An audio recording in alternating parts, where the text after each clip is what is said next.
नमस्कार विद्यार्थी मित्रांनो, आज आपण इयत्ता 10वी मॅथ फर्स्ट मधील चॅप्टर नंबर 5 प्रोबॅबिलिटी म्हणजे संभाव्यता या नवीन परंतु अतिशय सोप्या चॅप्टरला आपण सुरुवात करणार आहोत। तत्पूर्वी विद्यार्थी मित्रांनो, अजूनही आपण मॅथ सारथी या चॅनलला सबस्क्राइब केले नसेल तर नक्की सबस्क्राइब करा। विद्यार्थी मित्रांनो, आपण दैनंदिन कन्व्हर्सेशन मध्ये म्हणजे दररोजच्या आपल्या बोली भाषेमध्ये आपण वेगवेगळ्या शब्दांचा उपयोग करतो, जसे की probable, may be, impossible, 50-50, nearly, sure किंवा शुअरली अशा वेगवेगळ्या शब्दांचा आपण आपल्या दैनंदिन बोलण्यामध्ये उपयोग करत असतो। या शब्दांचा त्या वाक्यामध्ये उपयोग करून आपण एखाद्या घटनेविषयी अंदाज व्यक्त करत असतो, पॉसिबिलिटी, ज्याला आपल्या गणितीय भाषेमध्ये प्रोबॅबिलिटी किंवा संभाव्यता असं म्हटलं जातं। मग अशी कोणती कोणती स्टेटमेंट्स आहेत की ज्यामध्ये या प्रकारच्या शब्दांचा उपयोग होतो किंवा अंदाज व्यक्त करणारी काही स्टेटमेंट्स कोणती कोणती आहेत ते आपण सुरुवातीला पाहणार आहोत। Read the following statements regarding possibilities. First statement is most probably the rain will start from tomorrow. म्हणजे शक्यता जास्त आहे की आजपासून पाऊस सुरू होईल, म्हणजे आजपासून पाऊस सुरू होण्याची शक्यता खूप जास्त आहे असं या विधानाचा अर्थ आहे। त्यानंतर इट इज पॉसिबल और it is impossible to defeat Indian cricket team in the next match. म्हणजे पुढील सामन्यामध्ये भारतीय क्रिकेट संघाला नमविणे अशक्य आहे। या ठिकाणी अशक्य म्हणजे इम्पॉसिबल हा एक अंदाज व्यक्त करणारा शब्द या ठिकाणी आलेला आहे। वरील वाक्यामध्ये प्रोबॅबली म्हणजे हा एक शब्द या ठिकाणी आला, शक्यता हा एक शब्द शक्यता वर्तवणारा शब्द जो आहे, शक्यता दर्शक शब्द जो आहे तो या ठिकाणी आलेला आहे। नेक्स्ट स्टेटमेंट आहे I will surely get first class. मी निश्चितपणे फर्स्ट क्लास मिळवू शकतो। यामध्ये शुअरली हा शब्द अंदाज व्यक्त करणारा शब्द आहे। नेक्स्ट स्टेटमेंट आहे there is no possibility of polio infection if a child is given the polio vaccine in the time. म्हणजे जर बाळाला वेळेत पोलिओचा डोस दिला तर त्याला पोलिओची लागण होण्याची शक्यता नाही। म्हणजे या ठिकाणी पॉसिबिलिटी हा एक शब्द या ठिकाणी आलेला आहे। म्हणजे असे वेगवेगळे शब्द किंवा वाक्य जे आहेत ती वाक्य आपल्या भविष्यात घडणाऱ्या घटनांच्या बाबतीमध्ये अंदाज व्यक्त करणारे असतात। आता बऱ्याचशा घटना अशा असतात की ज्या घटनांच्या बाबतीमध्ये भविष्यामध्ये कोणते कोणते रिझल्ट्स, निष्पत्ती मिळू शकतात त्याचा एक आपण अंदाज लावू शकतो। For example, toss before a cricket match. सर्वांचा क्रिकेट हा आवडीचा विषय आहे। प्रत्येक क्रिकेट मॅच पूर्वी टॉस होतो, नाणेफेक होते। याचं एक चित्र आपण या ठिकाणी पाहूयात। भारतीय संघ आणि बांगलादेश संघ यांच्यामध्ये ही क्रिकेट मॅच झालेली आहे। या मॅच पूर्वीचा, या सामन्यापूर्वी त्या सामन्याची नाणेफेक या ठिकाणी आपल्याला होताना दिसते। एक संघनायक, एक कॅप्टन हा नाणेफेक करतो आहे, म्हणजे त्या ठिकाणी तो कॉइन टॉस करतो आहे। मग कॉइन टॉस करताना या ठिकाणी आपण एक प्रश्न घेतलेला आहे, what happens next, what are the possibilities. पुढे काय होईल, काय काय शक्यता आहे। तर पुढे काय होणार आहे, त्याने नाणेफेक केल्यानंतर दोन शक्यता त्या ठिकाणी येतील। त्या नाण्यावरती वरच्या पृष्ठभागावरती एकतर हेड म्हणजे छापा मिळेल किंवा टेल म्हणजे काटा मिळणार आहे। या दोन शक्यता या ठिकाणी या घटनेच्या बाबतीमध्ये आपल्याला समोर दिसत आहेत। दुसरं एक्झाम्पल जर आपल्याला पाहायचं म्हटलं, या एक्झाम्पलमध्ये तिसरी शक्यता जी आहे, अर्थात हे गमतीदार उदाहरण मी मुद्दामून या ठिकाणी घेतलेलं आहे। एका लोकल सामन्यामध्ये, डोमेस्टिक क्रिकेट मॅचमध्ये या ठिकाणी टॉस केलेला दिसतोय आणि तो टॉस झाल्यानंतर ते जे कॉइन आहेत त्या कॉइनवरती ना हेड मिळाला, ना टेल मिळाला, ना छापा मिळाला, ना काटा मिळाला। ते हेड जे आहे, ते जे कॉइन आहे ते कॉइन एका स्टँडिंग पोझिशनमध्ये आलेलं आहे। ही खूप रेअर केस आहे। ही शक्यता घडण्याची संभाव्यता खूप कमी आहे। परंतु अशा संभाव्यता सुद्धा किंवा अशा शक्यता सुद्धा घडू शकतात. म्हणून या ठिकाणी मी प्रश्न राखलेला आहे, what is the possibility of happening such things, म्हणजे अशा घटना घडण्याची शक्यता किती आहे. ती खूप कमी असणार आहे. परंतु जनरली कॉइन्सचे जे एज आहे ते एज, नवीन कॉइन्सचे जे एज आहेत आता ते थोडेसे राऊंडेड शेप असल्यामुळे या ठिकाणी आपल्याला दोनच शक्यता दिसतात, एक तर हेड किंवा टेल. ही शक्यता कदाचित खूप रेअर केसमध्ये घडू शकेल. त्या ठिकाणचं सर्कमस्टन्स किंवा परिस्थिती जी आहे ती परिस्थिती कशी आहे, जमीन ओली असेल तर त्या ठिकाणी नाणं फेक केल्यानंतर पडलेलं जे नाणं आहे ते नाणं त्या जमिनीमध्ये खोचलं गेलं, रोवलं गेलं तर त्या ठिकाणी ते उभं राहू शकेल, अन्यथा ही शक्यता घडू शकणार नाही. क्वचित प्रसंगी खूप खूप खूप कमी त्याची शक्यता असणार आहे. त्यानंतर आपण हा एक वस्तू आपण कायम आपल्या लहानपणी खेळामध्ये अभ्यासलेली आहे, पाहिलेली आहे, याच्याशी आपली ओळख आहे. याला मराठीमध्ये फासा असं म्हटलं जातं. फासा म्हणजे डाय. डाय म्हणजे काय तर एक चौरसाकृती ठोकळा असतो. त्याला एकूण 6 पृष्ठ असतात आणि 6 पृष्ठांपैकी प्रत्येक पृष्ठावरती एक संख्या लिहिलेली असते. अर्थात ती टिंबांच्या स्वरूपामध्ये किंवा पॉइंटच्या स्वरूपामध्ये असते. ब्लॅक डॉट्स त्याच्यावरती दिलेले असतात. मग त्यावरती 1, 2, 3, 4, 5 आणि 6 अशा 6 पैकी एक अंक प्रत्येक पृष्ठभागावरती असतो. आणि सापशिडीचा खेळ असेल किंवा इतर काही खेळ असतील त्यामध्ये आपण तो जो डाय आहे तो डाय थ्रो करतो, तो फेकतो, तो टाकतो. मग त्याच्या वरच्या पृष्ठभागावरती कोणती संख्या मिळू शकेल किंवा मिळेल याचा एक अंदाज आपण या ठिकाणी व्यक्त करू शकतो. If a die is thrown once which number occurs on the upper face, म्हणजे वरच्या पृष्ठभागावरती कोणता अंक येईल याचा जर आपल्याला अंदाज करायचा म्हटला तर त्या ठिकाणी आपल्याला 6 शक्यता सांगता येतील. एक तर 1 or 2 or 3 or 4 or 5 or 6, म्हणजे 1 ते 6 या अंकांपैकी कोणताही एक अंक जो आहे तो अंक त्या फाशाच्या वरच्या पृष्ठभागावरती येणार आहे. म्हणजे 1 ते 6 या एकूण 6 शक्यता या प्रयोगाच्या बाबतीमध्ये आपल्याला दिसून येऊ शकतील.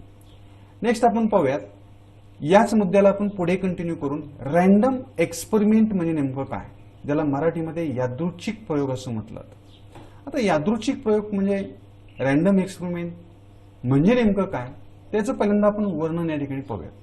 आतापर्यंत आपण 2 रॅन्डम एक्सपेरिमेंट पाहिलेले आहेत.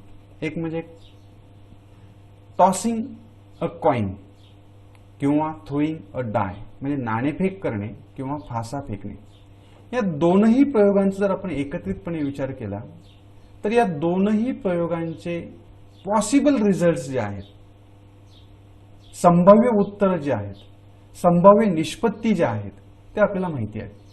एक नाणं जेव्हा आपण फेकतो त्यावेळेस त्याच्यावरती छापा किंवा काटा मिळेल, ह्या 2 शक्यता आपल्याला माहिती आहेत.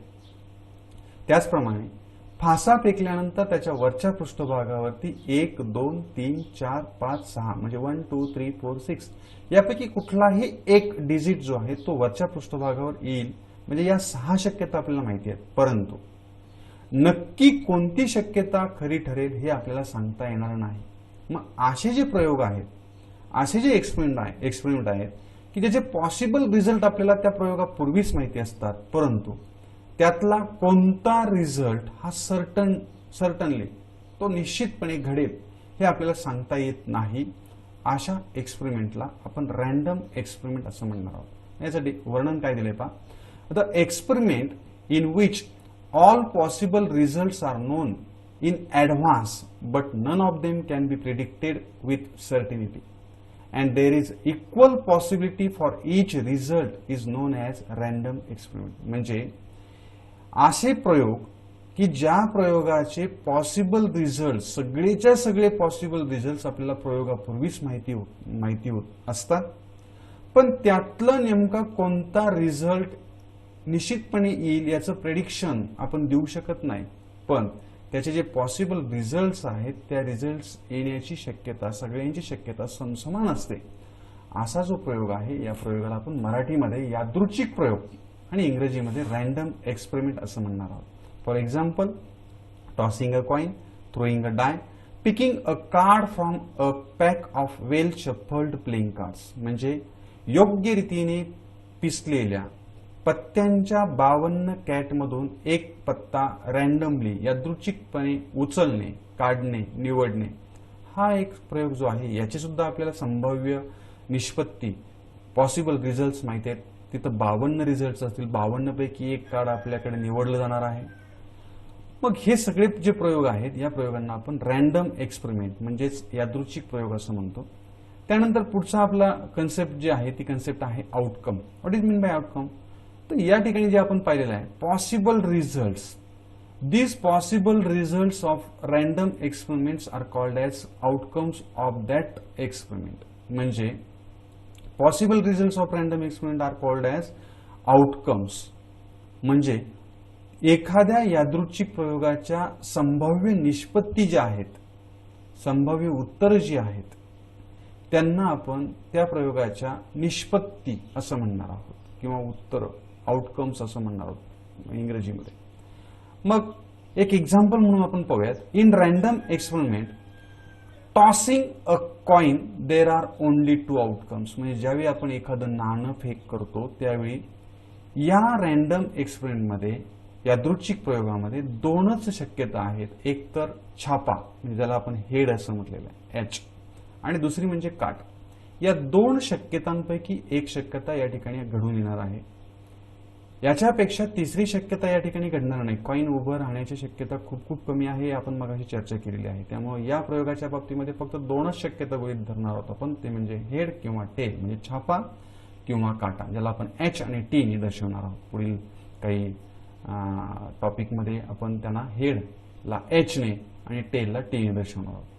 सेकंड एक्सपेरिमेंट आपण पाहूयात. In random experiment throwing a die there are 6 outcomes, 1 or 2 or 3 or 4 or 5 or 6.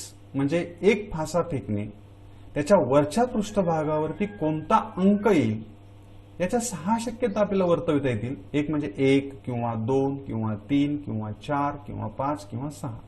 म्हणजे या यादृच्छिक प्रयोगासाठी 6 आउटकम्स आपण या ठिकाणी सांगितलेले आहेत, 6 निष्पत्ती या ठिकाणी सांगितल्या आहेत.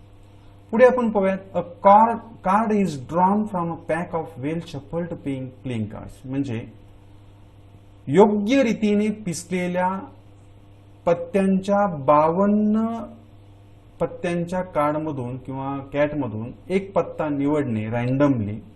इथं किती शक्यता असतील तर या ठिकाणी सुद्धा 52 शक्यता असणार. There are 52 outcomes. Why? Because there are 52 various types of cards, different types of cards. म्हणजे एका पत्त्याच्या कॅटमध्ये वेगवेगळ्या 52 प्रकारचे पत्ते असतात. अशा योग्य रीतीने पिसलेल्या पत्त्यांच्या कॅटमधून जर एक कार्ड आपण निवडलं तर आपल्या हातामध्ये येणारं कार्ड जे आहे त्याची शक्यता ही 52 वेगवेगळ्या शक्यता असणार आहे. मग या शक्यता कोणत्या आहेत? त्यासाठी आपल्याला त्या पत्त्याच्या कॅटची ओळख असणं गरजेचं आहे. त्यातील पत्त्यांचे प्रकार माहिती असणं गरजेचं आहे. थोडंसं आपण त्याच्यावरती एक दृष्टी टाकूयात. प्रत्येक पत्त्यांच्या कॅटमध्ये 52 पत्ते असतात, जोकर सोडून. आपण या ठिकाणी जोकर गृहीत धरणार नाही आहोत. या ठिकाणी पहा 26 लाल रंगाचे कार्ड असतात आणि 26 काळ्या रंगाचे कार्ड असतात. त्यापैकी हा जो आपल्याला या ठिकाणी दिसतोय या ठिकाणी याला म्हटलं तर मराठीमध्ये बदामचे पत्ते, त्याला इंग्रजीमध्ये हार्ट असं म्हटलं जातं. मग हे जे बदामचे पत्ते आहेत ते एकूण 13 असतात. एक्का, दुर्री, तिरी, चौक, पंजा, छक्का, सत्ता, अठ्ठा, नववा, दस्सा, गुलाम, राणी आणि राजा असे एकूण 13 पत्ते असतात. हे आपल्याला ज्ञात आहे, त्यांना आपण बदामचे पत्ते म्हणतात. म्हणून या ठिकाणी म्हटलंय there are 13 heart cards in a cat किंवा इन अ पॅक. म्हणजे प्लेइंग कार्ड किंवा पत्त्या खेळण्याची जी पत्ते आहेत त्यामध्ये 13 बदामचे पत्ते असतात. दुसरा जो प्रकार आहे याला म्हटलं तर क्लब कार्ड्स, इंग्रजीमध्ये याला क्लब कार्ड म्हटलं जातं. आणि या क्लब कार्डला मराठीमध्ये किलवर असं म्हटलं जातं. हे काळ्या रंगाचे असतात. किलवरचे 13 पत्ते असतात, 13 क्लब कार्ड्स. मग एक्क्यापासून ते अगदी राजापर्यंत एकूण 13 पत्ते असतात. हे काळ्या रंगाचे पत्ते असतात. नेक्स्ट, हा जो दिसतोय याला मराठीमध्ये चौकट असं म्हटलं जातं, त्याला इंग्रजीमध्ये diamond cards. There are again 13 diamond cards in a pack of 52 cards. म्हणजे 52 पत्त्यांच्या कॅटमध्ये 13 चौकटचे पत्ते असतात, एकट्यापासून ते अगदी राजापर्यंत. आणि हे जे शेवटचा काळ्या रंगाचा जो पत्ता आहे, प्रकार आहे, याला स्पेड कार्ड्स असं म्हटलं जातं, ज्याला मराठीमध्ये इस्पिकचे पत्ते असं म्हटलं जातं. देर आर 13 स्पेड cards in a pack of card. म्हणजे 13 इस्पिकचे पत्ते असतात. इस्पिक आणि किल्वर म्हणजे क्लब आणि स्पेड हे ब्लॅक कलरचे असतात. म्हणजे 13 आणि 13 एकूण 26 ब्लॅक कलरचे कार्ड्स असतात. आणि हार्ट आणि डायमंड म्हणजे बदाम आणि चौकट हे लाल रंगाचे पत्ते असून ते 13 आणि 13 एकूण 26 लाल रंगाचे पत्ते हे पत्त्यांच्या कॅटमध्ये असतात. हे आपल्याला ओळख म्हणून या ठिकाणी मी सांगून ठेवलेलं आहे. मग या 52 पत्त्यांपैकी एक पत्ता जर आपल्याला निवडायचा असेल तर आपल्याकडे 52 शक्यता असतील. देर are 52 outcomes. Now next concept is equally likely outcomes, म्हणजे ज्याला मराठीमध्ये समसंभाव्य शक्यता, समसंभाव्य निष्पत्ती असं म्हटलं जातं. समसंभाव्य निष्पत्ती म्हणजे काय? एक एक्झाम्पल आपण पाहूयात की जेव्हा आपण कॉइन टॉस करतो त्यावेळी त्याच्या वरच्या पृष्ठभागावरती एकतर छापा मिळेल किंवा काटा मिळेल. छापा आणि काटा वरच्या पृष्ठभागावर मिळण्याची दोघांचीही शक्यता समसमान असते, कारण कॉइनची रचना तशी आहे की जास्त वेळा एकच कुठला तरी सरफेस जो आहे तो वरती येईल अशी रचना त्याची नसते. दोनही म्हणजे छापा किंवा काटा, हेड किंवा टेल या दोघांची वरच्या पृष्ठभागावरती मिळण्याची शक्यता समसमान असते. किंवा दुसरं एक्झाम्पल जर आपण घेतलं की जर समजा आपण डाय थ्रो केला तर वरच्या पृष्ठभागावर 1, 2, 3, 4, 5 आणि 6 या 6 अंकांपैकी एक अंक वरच्या पृष्ठभागावरती मिळण्याची शक्यता सर्वांची समसमान आहे. म्हणून या शक्यतांना म्हटलं जातं मराठीमध्ये समसंभाव्य निष्पत्ती आणि इंग्रजीमध्ये म्हटलं जातं इक्वली लाईकली आउटकम्स. याचं एक्झाम्पल या ठिकाणी दिलेलं आहे. If a die is thrown any of the number from 1, 2, 3, 4, 5, 6 may appear on the upper page. म्हणजे जेव्हा आपण एखादा पासा फेकतो तेव्हा वरच्या पृष्ठभागावर 1 ते 6 पैकी कोणताही एक अंक वरच्या पृष्ठभागावरती येतो. It means that each number is equally likely to occur. याचा अर्थ असा आहे की वरच्या पृष्ठभागावरती 1, 2, 3, 4, 5, 6 यापैकी प्रत्येक अंक वरच्या पृष्ठभागावर येण्याची शक्यता जी आहे ती शक्यता समसमान आहे. म्हणजे डायची रचनाच तशी केली असते. जर समजा डायची रचना ही विशिष्ट पद्धतीने केलेली असेल, विशिष्ट अंक वरच्या पृष्ठभागावरती जास्तीत जास्त वेळा येण्यासाठीची त्याची रचना केलेली असेल, आकार त्याला दिलेला असेल, तर त्या प्रयोगाला रॅन्डम एक्सपेरिमेंट म्हणता येणार नाही, त्याला यादृच्छिक प्रयोग म्हणता येणार नाही. यादृच्छिक प्रयोगाची मुळातच व्याख्याच अशी केलेली आहे की त्यामध्ये सगळ्या आउटकम्सची येण्याची शक्यता जी आहे ती इक्वली लाईकली असली पाहिजे, समसंभाव्य असली पाहिजे. म्हणजे विशिष्ट पद्धतीने रचना केलेली असेल, विशिष्ट अंक आपल्या अपेक्षेप्रमाणे वरती येण्यासाठी जर त्या डायला, त्या फाश्याला रचना दिलेली असेल तर तो जो प्रयोग आहे तो प्रयोग यादृच्छिक प्रयोग असणार नाही. म्हणून या ठिकाणी म्हटलंय a given number of outcomes are said to be equally likely if none of them occurs in the preference of others. म्हणजे आपल्या इच्छेप्रमाणे जर एखादा अंक वरच्या पृष्ठभागावर येत नसेल तर आणि तरच त्याला इक्वली लाईकली आउटकम्स असं म्हणता येईल. नाही तर आपल्या अपेक्षेप्रमाणे जर आपण तो वरच्या पृष्ठभागावरती अंक येण्याची किंवा आपल्या अपेक्षेप्रमाणे निष्पत्ती येण्याची जर आपण रचना तयार केलेली असेल त्या डायची किंवा एखाद्या घटनेबाबत प्रयोगाची, तर त्या प्रयोगाला आपल्याला रॅन्डम एक्सपेरिमेंट किंवा यादृच्छिक प्रयोग असं म्हणता येणार नाही. आता पहा, आतापर्यंत आपण 2-3 महत्त्वाचे मुद्दे या प्रकरणाच्या सुरुवातीला पाहिलेले आहेत. ते म्हणजे वेगवेगळ्या प्रकारचे स्टेटमेंट ज्याच्यामध्ये प्रोबॅबिलिटी किंवा पॉसिबिलिटी आपण वर्तवतो. वेगवेगळे शब्द आपण अभ्यासले, त्यामध्ये प्रोबॅबल, may be, 50-50, impossible, nearly, sure असे शब्दप्रयोग आपण करतो. तिथून आपण सुरुवात केलेली होती. त्यानंतर मग आपण रॅन्डम काही एक्सपेरिमेंट पाहिले की ज्यांचे रिझल्ट्स आधी आपल्याला माहिती होते. मग ते रिझल्ट्स हे समप्रमाणामध्ये, समशक्यतेमध्ये येण्याची जे एक्सपेरिमेंट आहेत त्यांना आपण रॅन्डम एक्सपेरिमेंट असं म्हटलं. त्यांचे जे पॉसिबल रिझल्ट्स आहेत त्यांना आपण आउटकम म्हटलं. त्यानंतर 2-3 प्रयोगांचे रॅन्डम एक्सपेरिमेंटचे आपण आउटकम्स त्या ठिकाणी अभ्यासलेले आहेत आणि मग इक्वली लाईकली आउटकम हा एक मुद्दा आपण अभ्यासला. आता या 2-3 छोट्या मुद्द्यांवरती अतिशय छोटा आणि अतिशय सोपा एक प्रॅक्टिस सेट आपण अभ्यासणार आहोत. की त्याच्यामध्ये फक्त 4 ते 5 प्रश्न आपल्याला विचारले आहेत. त्याचं उत्तर आपल्या एका नंबरमध्ये असणार आहे. काय क्वेश्चन आहे त्याच्यामध्ये पहा. How many possibilities are there in each of the following. खालील प्रत्येक प्रयोगाच्या बाबतीमध्ये किती शक्यता आहेत, किती शक्यता घडू शकतात ते आपल्याला फक्त एक नंबरच्या बाबतीमध्ये त्याचा आन्सर द्यायचा आहे. First experiment is or first situation is Vanita knows the following sites in Maharashtra. She is planning to visit one of them in her summer vacation. First location is Ajanta, Mahabaleshwar, Lonar Sarovar, Tadoba wildlife सँच्युरी, आंबोली, रायगड, माथेरान अँड आनंदवन. म्हणजे वनिताला महाराष्ट्रातील खालील काही पर्यटन स्थळांविषयी माहिती आहे आणि समर वेकेशनमध्ये उन्हाळ्यांच्या सुट्टीमध्ये ती यापैकी तिला माहिती असलेल्या पर्यटन स्थळांपैकी एका पर्यटन स्थळाला ती भेट देण्याचं नियोजन करत आहे.